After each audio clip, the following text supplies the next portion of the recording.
Bismillahirrahmanirrahim. Assalamualaikum warahmatullahi wabarakatuh. Alhamdulillahi rabbil alamin. Hamdan katsiran thayyiban mubarakan fihi kama yuhibbu rabbuna wa yardah. Asyhadu an la ilaha illallah wahdahu la syarika lah wa asyhadu anna Muhammadan abduhu wa rasuluh. Ya ayyuhalladzina amanu taqullaha haqqa tuqatih wa la tamutunna illa wa antum muslimun. Amma ba'd, fa inna asdaqal hadithi kitabullah wa khairal hadi hadi Muhammadin sallallahu alaihi wa ala alihi wa sahbihi wa sallam. Syarrul umuri muhdatsatuha fa inna kulla muhdatsatin bid'ah wa kulla bid'atin dhalalah wa kulla dhalalatin finnar.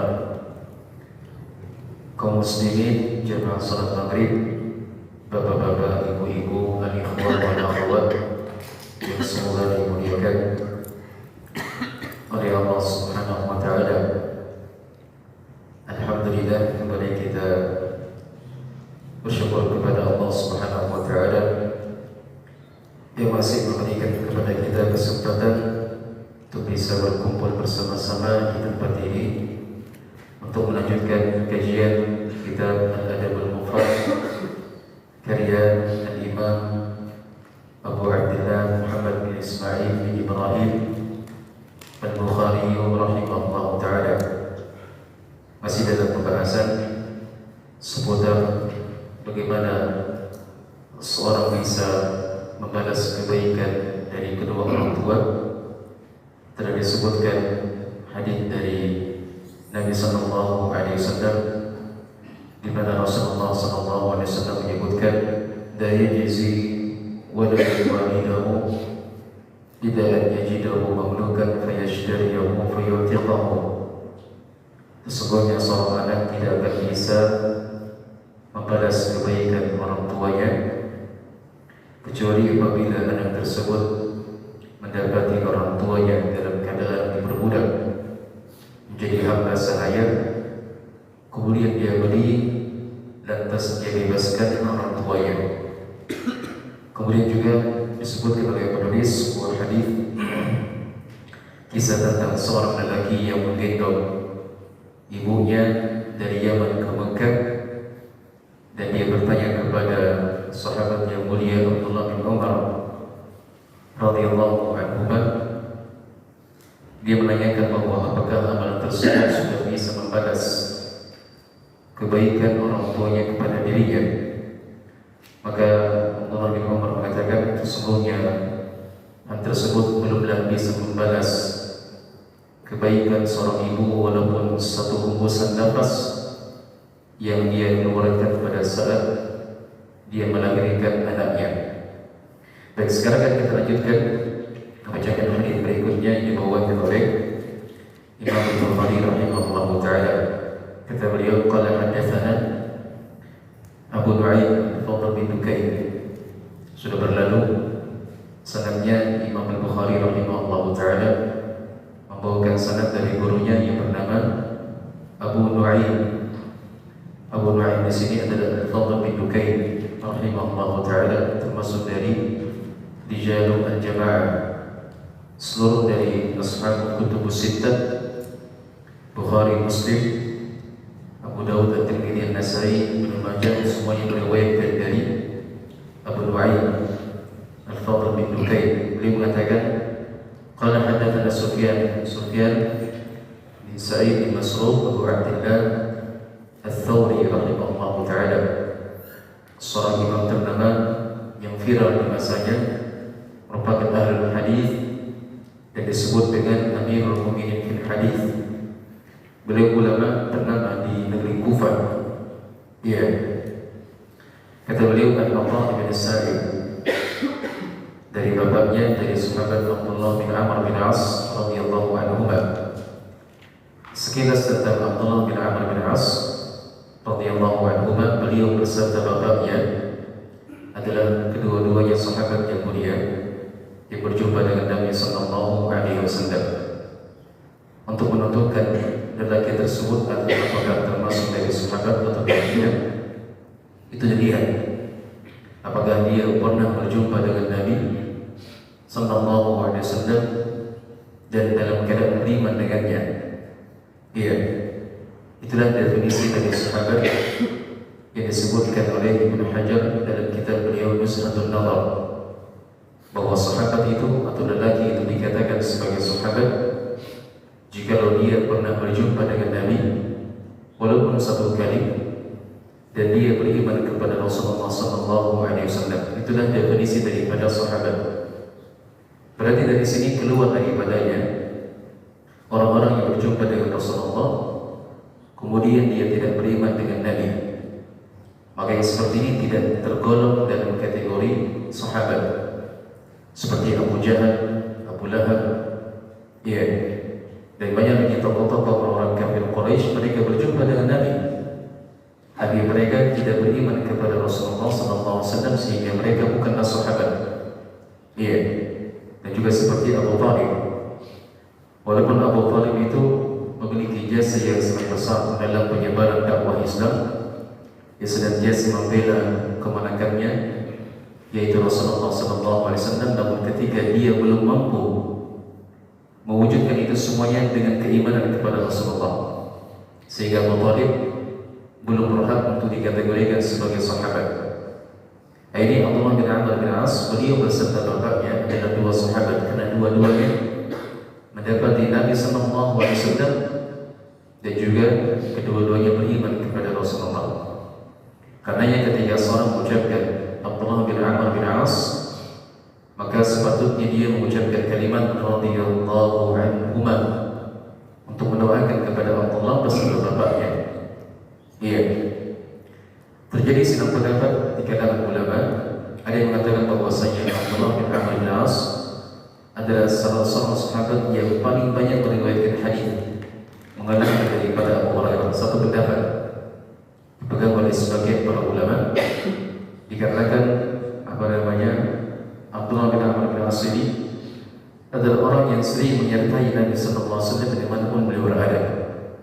Sepanjang hidupnya beliau memanfaatkan momentum bersama Nabi Sallallahu Alaihi Wasallam untuk menimba ilmu sebanyak-banyaknya, sehingga sebagian ulama berpendapat bahwa Abdullah bin Amr bin As radhiyallahu anhu itu dari sisi periwayatan hadis jauh lebih banyak daripada Abu Hurairah radhiyallahu anhu. Abu Hurairah radhiyallahu anhu. Namun sekali lagi saya katakan bahwa pendapat yang paling kuat dari dua pendapat ini adalah pendapat yang dipegang oleh Ibnu Hajar dalam kitab beliau Nuzhatun Nazar, dan kitab yang lain bahwa Abu Hurairah termasuk atau satu-satunya sahabat yang paling banyak meriwayatkan hadis dari Nabi Sallallahu Alaihi Wasallam. Ya, dan beliau sendiri ketika sepeninggalan Rasulullah Sallallahu Alaihi Wasallam, Abdullah bin Amr bin As, beliau pergi ke Mesir dan berdakwah di sana. Ya, itulah yang menyebabkan kenapa Abdullah bin Amr bin As dari sisi periwayatan hadis tidak dikenal, tidak begitu populer daripada sahabat yang lain dibandingkan daripada Abu Hurairah, Anas bin Malik, Abdullah bin Umar, Abdullah bin Abbas. Ini sahabat-sahabat yang familiar kita sering dengarkan namanya. Tapi untuk sahabat Abdullah bin Amr bin As mungkin jarang kita dengarkan. Kenapa demikian? Karena sepeninggalan Nabi Sallallahu Alaihi Wasallam beliau lebih memilih untuk tinggal di Mesir dan berdakwah di sana. Dan kebetulan juga di sana itu orang-orang yang menimba ilmu kepada beliau cenderung lebih sedikit. Makanya orang-orang yang menimba ilmu kepada beliau juga sedikit, sehingga ilmunya beliau juga tidak terlalu tersebar. Adapun Abu Hurairah dan sahabat-sahabat yang lainnya yang tinggal di Madinah, itu mereka lebih cenderung lebih populer, viral di tengah kaum muslimin. Kenapa? Karena di Madinah di masa itu adalah pusat perdagangan, pusat perkumpulan kaum muslimin di Madinah itu. Makanya banyak orang-orang yang mendatangi majelisnya Abu Hurairah, Abdullah bin Umar, Abdullah bin Abbas dan selainnya, karena mereka tinggal di Madinah. Iya. Jelas ya?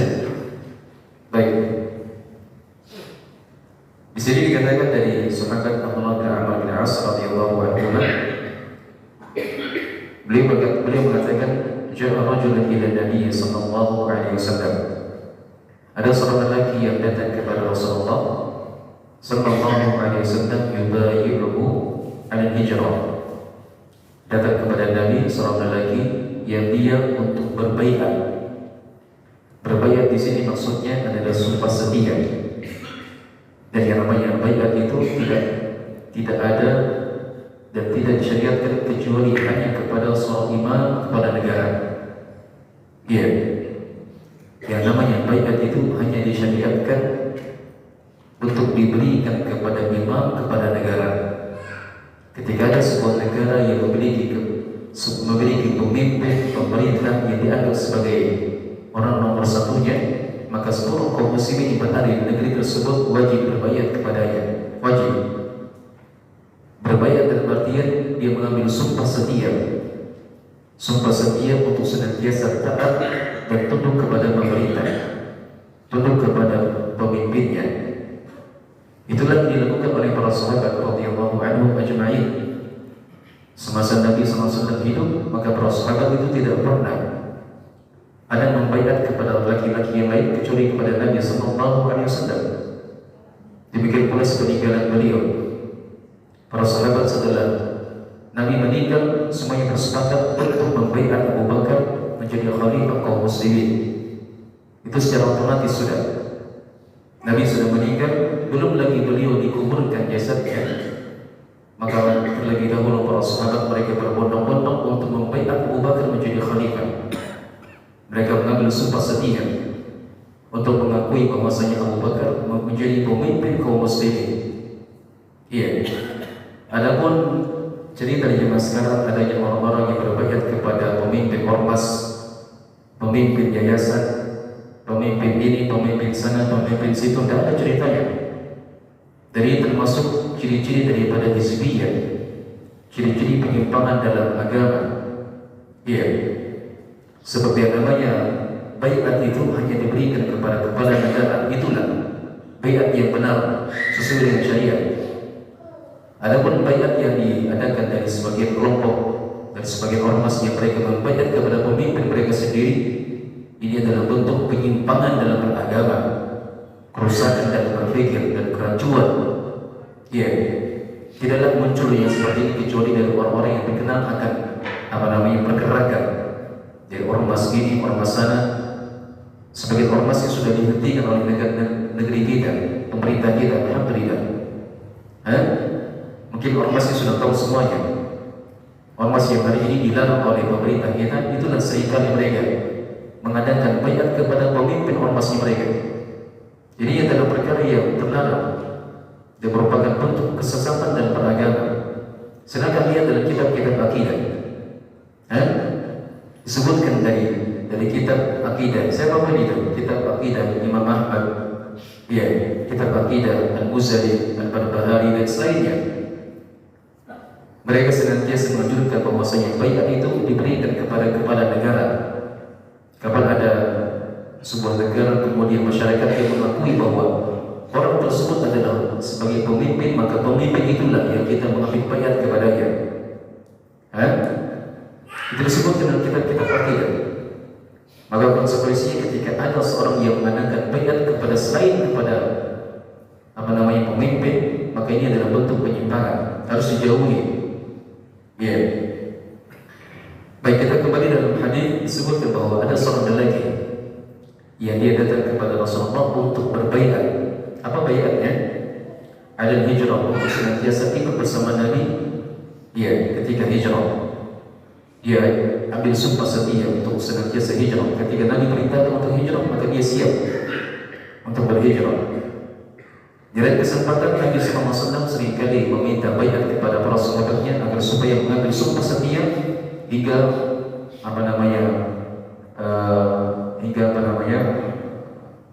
kematian menjemput. Iya. Seperti dalam kisah perang Hudaybiyah, ketika Nabi SAW meminta kepada para sahabat untuk membaiat beliau agar supaya membaiat dalam kematian, maksudnya sampai meninggal harus tetap setia kepada Rasulullah, tidak boleh mundur ke belakang, harus senantiasa membela Nabi, membela agama sampai meninggal. Itu salah satu contoh ya, bagaimana Nabi SAW meminta bayat kepada para sahabat untuk urus sebuah urusan. Nah, di sini lelaki ini dia berbayat kepada Nabi untuk berhijrah. Iya. Wa taraka abuwaihi yabkiyan. Ternyata lelaki ini dia sudah mengambil sumpah setia kepada Nabi untuk hijrah. Ternyata dia tinggalkan kedua orang tuanya. Dia membuat orang tuanya menjadi menangis. Padahal hijrah ini kan merupakan ibadah yang sangat besar, ibadah yang sangat agung. Iya. Dan hijrah di kalangan para sahabat itu hanya ada satu makna. Iya. Hijrah di kalangan para sahabat yang mereka kenal adalah hijrah dalam satu makna, yaitu seorang meninggalkan dari negeri kekufuran menuju kepada negeri Islam agar supaya bisa menyelamatkan agamanya, menampakkan syariat Islam. Itulah hijrah dalam benaknya para sahabat. Iya. Dan hijrah yang pertama kali ada dalam agama Islam adalah hijrah para sahabat ke mana? Ke Habasyah. Itu hijrah pertama kali yang tercatat dalam sejarah bagaimana para sahabat mereka berhijrah ke Habasyah untuk menyelamatkan agama mereka. Di saat kaum muslimin para sahabat mereka tertindas di negeri mereka sendiri, yaitu di Makkah, mereka tidak mampu untuk menampakkan agama mereka. Iya, mereka dilarang untuk berjamaah salat, mereka dilarang untuk baca Quran, dilarang untuk menampakkan syariat Islam. Dan memang hari itu kaum muslimin menjadi minoritas. Yang berkuasa hari itu adalah tokoh-tokoh kafir Quraisy, sehingga banyak dari para sahabat yang mereka tertindas, terzalimi, hingga turunlah perintah kepada Nabi untuk disampaikan kepada sahabatnya agar mereka berhijrah ke Habasyah. Maka Nabi SAW memerintahkan sebagai sahabat untuk berhijrah ke Habasyah. Itu hijrah ya. Ini hijrah yang ada dalam benaknya para sahabat, yaitu meninggalkan negeri kekufuran menuju negeri keislaman untuk menyelamatkan agama dan agar supaya bisa menyelamatkan keimanannya. Jelas? Ini sahabat dia ingin berhijrah. Dia ingin tinggalkan negerinya, negeri yang penuh dengan kesyirikan, kekufuran, untuk menuju kepada negeri yang lebih baik, yang bisa dia menampakkan keislamannya. Tapi konsekuensinya dia meninggalkan orang tuanya. Dan pernahnya ketika dia tinggalkan orang tuanya sampai menangis. Iya. Maka Nabi SAW mengatakan hal tersebut dan beliau berpesan kepada lelaki itu, irji' ilaihima wa adhikuhuma kama abkaitahuma. Wahai fulan, segera engkau kembali kepada orang tuamu. Ternyata Nabi SAW tahu kan, si fulan ini yang sudah hijrah atau yang mau hijrah, ternyata ditinggalkan orang tuanya di rumah sementara menangis. Oleh Nabi SAW diperintahkan kembali kepada orang tuanya. Irji' ilaihima, wahai fulan, kembali ke rumah. Itu orang tua menangis. Kemudian Nabi SAW mengatakan, wa adhikuhuma, buatlah mereka tertawa sebagaimana engkau telah membuat mereka menangis. Ya. Hadits dibawakan oleh Imam Bukhari di sini untuk menjelaskan kepada kita bahwasanya di antara bentuk berbuat baik kepada kedua orang tua dan bentuk berbakti kepada orang tua, ya, dan bentuk membalas kebaikan mereka adalah dengan cara ketika seorang anak dia sudah membuat orang tuanya terlanjur menangis, maka balasannya, kafarahnya, dendanya adalah bagaimana dia membuat tertawa kedua orang tuanya. Ya, itu balasannya. Siapa yang sudah membuat orang tuanya menangis karena perbuatannya, karena tingkahnya, karena ucapannya, karena tingkah lakunya, maka balasannya adalah bagaimana dia bisa membuat kedua orang tuanya tertawa, balas. Iya. Maka barang siapa yang pernah melakukan hal tersebut, pernah membuat orang tuanya sampai menangis karena kebejatannya, karena kekurang ajarannya, karena kedurhakaannya, segera ingat bahwa itu merupakan dosa yang sangat besar. Dan sudah kita sebutkan kemarin bahwa di antara dosa yang besar disebutkan oleh Abdullah bin Umar bahwa membuat orang tua menangis itu merupakan kedurhakaan dan merupakan dosa yang sangat besar. Maka kafarahnya dan balasannya adalah seorang anak dia harus membuat orang tuanya menjadi tertawa. Bagaimana caranya? Terserah. entah dia berikan ucapan yang baik, entah dia memberikan sesuatu yang mereka cintai, yang mereka senangi, yang dengannya mereka tertawa, terserah. Itu yang bagus itu. Ketika Anda sudah membuat orang tua menangis, maka balas dengan cara apa? Buatlah mereka menjadi tertawa. Jadi mohon maaf untuk ibu-ibu di belakang, mungkin anaknya bisa ditenangkan sedikit tadi, supaya tidak mengganggu jalannya acara. Jadi mohon maaf. Baik, jemaah sekalian yang semoga dimuliakan oleh Allah Subhanahu wa taala, disebutkan oleh para ulama dalam hadis ini terdapat beberapa faedah. Yang pertama, wa hadha kulluhu dalilun li'azami fadilati birdihima wa annahu akidu min al-jihad. Dalamnya terdapat sebuah dalil akan agungnya, akan besarnya amalan berbakti kepada orang tua, dan bahwasanya berbakti kepada orang tua itu mengalahkan jihad fisabilillah, mengalahkan ibadah hijrah, mengalahkan jihad fisabilillah, mengalahkan. Iya. Dalilnya apa? Hadis ini. Dan juga dalil dari hadis yang lain. Ketika ada salah sahabat yang meminta izin kepada Nabi SAW untuk pergi jihad bersama Nabi ini, itu tentunya berbeda ya, berbeda hukumnya antara jihad bersama Nabi dengan jihad dengan tidak disertai oleh Nabi SAW. Itu beda hukumnya. Tentunya jihad bersama Nabi itu pahalanya jauh lebih besar, jauh lebih besar. Tapi ada sahabat yang ketika dia minta izin kepada Rasulullah untuk ikut serta dalam peperangan bersama Nabi SAW, tapi Nabi SAW balik bertanya kepada lelaki itu, ahayyul walidah, wahai fulan, engkau mau ikut jihad ini, apakah orang tua masih hidup? Maka lelaki tersebut mengatakan, nah ya Rasulullah, orang tua masih hidup. Fafihi ma fajari.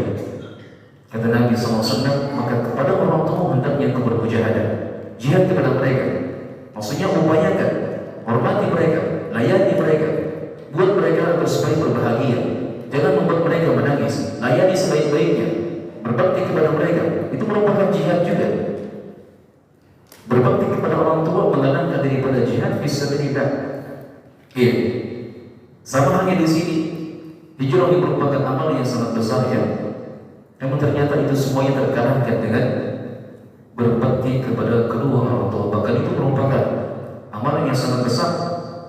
Jadi harapkan bisa memasukkan manusia ke dalam surga. Maka barang siapa yang masih mendapatkan orang tua yang hidup, maka manfaatkan. Jangan sampai waktu berlalu kemudian orang tua meninggal, dijemput oleh kematian, kemudian dia muncul penyesalan dan sempat lagi berbakti kepada mereka. Ya, selagi mereka masih hidup, manfaatkan itu kesempatan untuk menyenangkan mereka, membahagiakan mereka, mendoakan mereka, melayani mereka dengan semaksimal mungkin. Jangan membuat mereka sampai menangis. Jangan sampai membuat mereka menelpon, minta bantuan, minta tolong. Sebelum mereka minta tolong, segera berikan bantuan, segera berikan pertolongan, berikan nafkah kepada mereka. Ya, jangan sampai terlambat. Membuat mereka menangis saja sudah merupakan dosa besar, apalagi membuat mereka kecewa, membuat mereka sampai sampai melaknat kita. Nauzubillah. Ini salah satu faedah yang bisa kita ambil, disebutkan oleh para ulama. Kemudian di antara faedahnya, wa fihi hujjatun liman qalahu al-ulama annahu la yajuzu al-jihadu illa bi'idnihima idza kana muslimaini. Ini faedah disebutkan oleh Imam An-Nawawi rahimahullah ta'ala. Kata beliau, dalam hadis ini terdapat sebuah hujjah, dalil, seperti apa yang disebut oleh para ulama bahwasanya tidak boleh ada jihad, tidak diperkenankan bagi seorang untuk pergi jihad fisabilillah. Ini peperangan ini, perang antara muslim dengan non-muslim.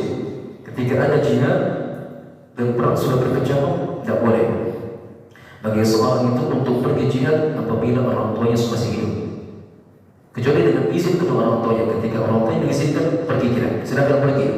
Jangan dipikirkan saya, silakan pergi kamu berjihad, baru dia berkewajiban untuk pergi jihad. Tapi kalau orang tuanya tidak memberikan izin, dia wajib untuk berjihad kepada kedua orang tuanya, wajib. Tapi ingat, maksud daripada jihad di sini adalah jihad yang sifatnya menyerang. Hah? Kalau jihad sifatnya menyerang, itu seorang harus minta izin kepada orang tua. Harus minta izin. Karena memang jihad itu terbagi menjadi dua. Ada jihad al-hujum, ada jihad ad-dafa'. Ya, jihad hujum artinya jihad menyerang, di mana kaum muslimin mereka punya persenjataan yang kuat, yang lebih, kemudian mereka punya pasukan yang lebih, maka diperbolehkan untuk kaum muslimin memberikan perlawanan kepada orang-orang kafir dan muslim, menyerang mereka terlebih dahulu. Seperti banyak kisah ya, kisah perang Mu'tah, perang Badar, itu kisah para sahabat mereka mendatangi, memerangi daripada orang kafir Quraisy atau kaum musyrikin. Itu namanya jihad dan hujum, jihad menyerang namanya. Untuk jihad menyerang ini tidak boleh dilakukan bagi kaum muslimin kecuali apabila ada izin daripada kedua orang tua, dan terlebih lagi tidak boleh ada jihad menyerang kecuali di belakang pemerintah. Harus ada izin dari pemerintah. Iya. Adapun seorang yang pergi berjihad ke Palestina kemudian ternyata dia belum mendapatkan izin dari pemerintah setempat, itu tidak ada. Itu namanya penyimpangan. Dan pernah baca kitab-kitab para ulama. Makanya kejadian sebagian kaum muslim yang mereka pergi ke Palestina untuk berperang berjihad di sana, itu adalah tindakan konyol namanya. Tindakan konyol dan bukan jihad fisabilillah itu. Anda sebagai warga negara Indonesia, Anda punya pemerintah. Ketika Anda ingin berperang, harus melalui izin pemerintah. Dan dalam hal ini ada Pak Jokowi beserta jajarannya, minta izin kepada mereka. Kalau mereka mengizinkan untuk ada individu daripada kaum muslimin, daripada masyarakat Indonesia untuk pergi ke Palestina menyerang berjihad, silakan. Dan kalau tidak ada izin, tidak boleh. Sama halnya peperangan yang terjadi di Ambon saja. Peperangan di Ambon di berapa tahun itu? Tahun berapa itu? Tahun 2000. Itu katanya sebagian tidak diizinkan. Tapi berapa lagi saya dengar katanya sudah diizinkan oleh pemerintah. Nah, ketika sudah ada izin dari pemerintah, dalam hal ini presiden, maka sebagian teman-teman pergi berangkat berjihad karena sudah ada izinnya. Tidak pernah terjadi dalam sebuah sejarah ada para sahabat mengadakan peperangan yang sifatnya menyerang, kemudian ternyata lagi tidak pernah tahu. Itu tidak ada. Ya, ada saja peperangan yang sifatnya menyerang itu semuanya berdasarkan perintah Nabi Sallallahu Alaihi Wasallam. Dan Nabi Sallallahu Alaihi Wasallam pernah mengatakan, wa idza stunfirtum fanfiru. Jika kalian sudah diminta untuk berperang, siapa yang minta di sini? Pemerintah. Jika pemerintah sudah memberikan stamp dan izin, silakan berperang, maka silakan. Kalau mereka tak mengizinkan, maka tidak ada peperangan. Adapun klaim dari sebagian ormas, sebagian lembaga, sebagian pergerakan yang mereka dengan hebatnya, dengan gagah beraninya ingin mengadakan peperangan dengan orang-orang kafir, kemudian ternyata tidak ada izinnya. Itu semuanya bukan jihad dan bukan peperangan. Apalagi yang paling konyolnya dengan sebuah tindakan yang paling bejatnya, adanya sebagian orang-orang yang memang orang-orang bejat, orang-orang bodoh, orang-orang tidak punya agama, dengan gagah berani yang mengadakan peledakan bom bunuh diri, menganggap bahwa itu semuanya adalah bentuk jihad fisabilillah. Karena olehnya sekali-kali tidak, bukan jihad ini, bukan peperangan ini. Bukan jihad fisabilillah, tapi ini adalah jihad fisabilillah syaitan namanya. Itu orang-orang yang terbunuh dalam tindakan peledakan bom bunuh diri adalah mati konyol, bukan mati syahid itu. Tidak pernah disebutkan dalam sejarah, baik Nabi atau para sahabatnya. Nabi pernah mengizinkan para sahabat untuk mengadakan peledakan bom bunuh diri. Tidak ada ceritanya. Semuanya pasti ada izin dari Nabi Sallallahu Alaihi Wasallam. Apalagi yang paling konyolnya itu orang-orang yang mengadakan peledakan bom bunuh diri. Itu biasanya mereka main sembunyi-sembunyi. Mana ada ceritanya jihad main sembunyi-sembunyi?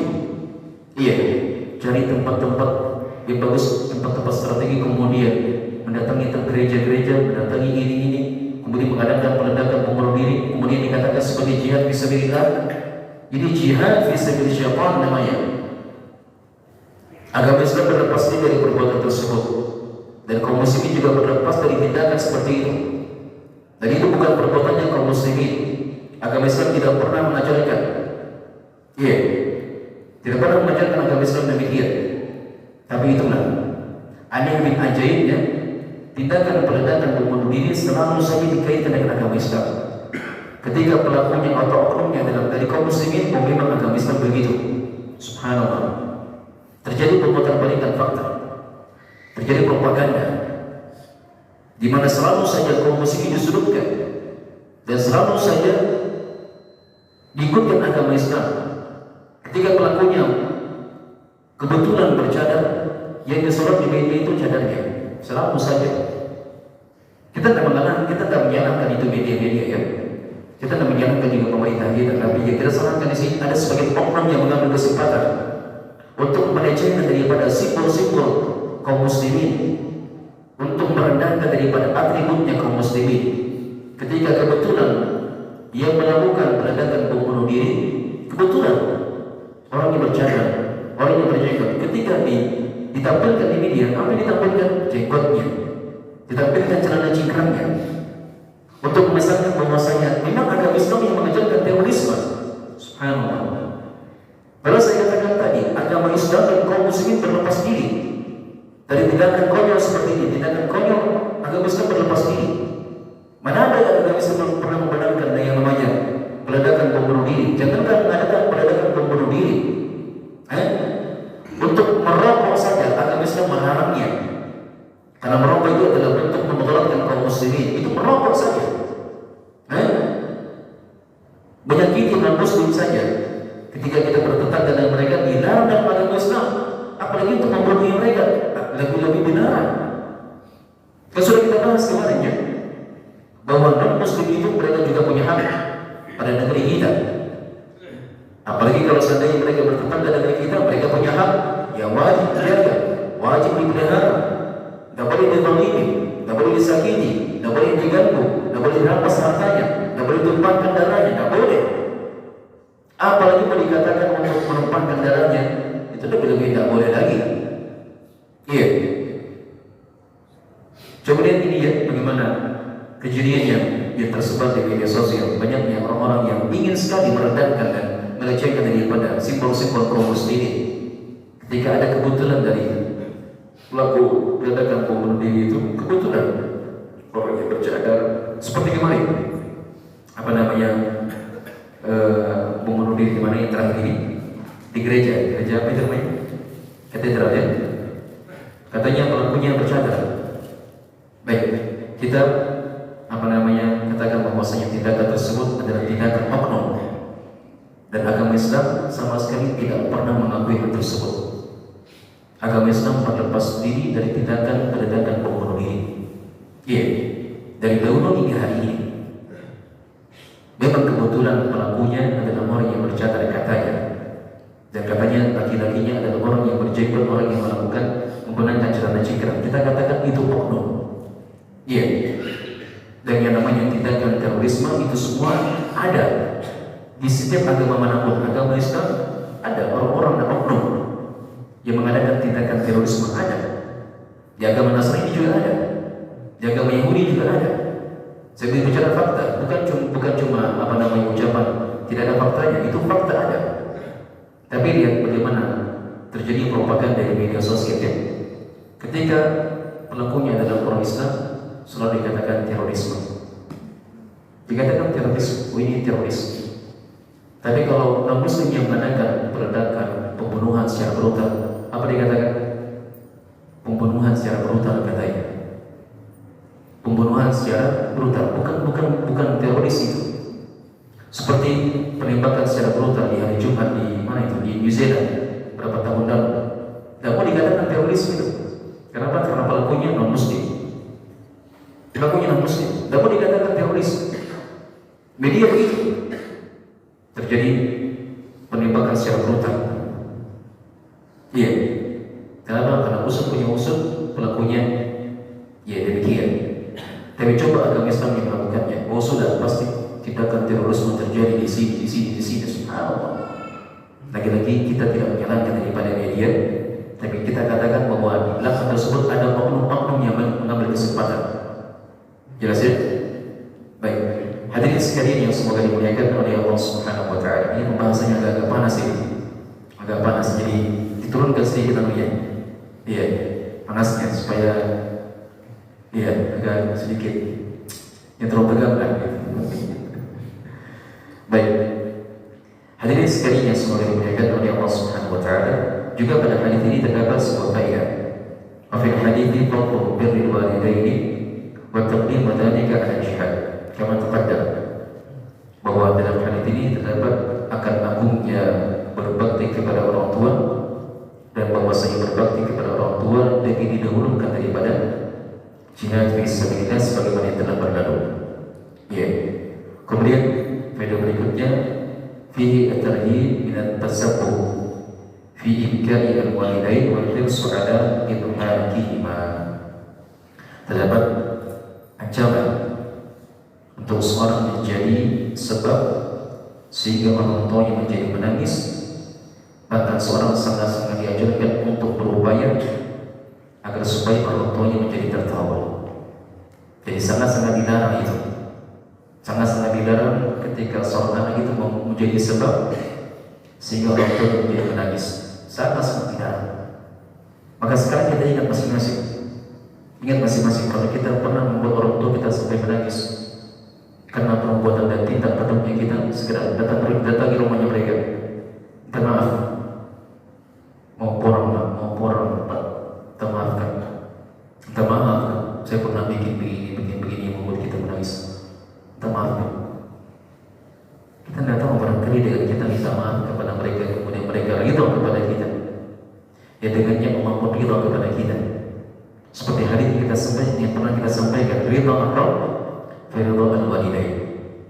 Sesungguhnya ridhanya Allah Subhanahu wa taala tergantung pada ridhanya kedua orang tua. Bayangkan ya, kalau Allah atau kalau orang tua sudah ridha kepada kita, itu dipastikan Allah juga ridha kepada kita. Jangan pernah tanyakan akan kebaikan yang akan terlahir ketika Allah Subhanahu wa taala sudah ridha kepada kita. Jangan pernah tanyakan, karena pasti kebaikan, pasti keberkahan, pasti pertolongan, pasti kemudahan. Itu kalau seandainya Allah telah meridhai seorang hamba. Caranya, bagaimana seorang hamba bisa mendapatkan keridhaan Allah? Mudah, sederhana. Cari keridhaannya orang tua. Cari perkara-perkara yang membuat orang tua ridha kepada kita, kerjakan. Dengan itu semuanya Allah akan ridha kepada kita. Kalau Allah sudah ridha kepada kita, pasti kebaikan, pasti penuntungan, pasti keselamatan, pasti kebahagiaan, pasti kesuksesan dunia dalam barzakh di akhirat, pasti. Dan sebaliknya, kalau orang tua sudah dari ridha, jangan pernah mengharapkan kebahagiaan. Jangan. Pasti Anda sengsara. Pasti kebinasaan.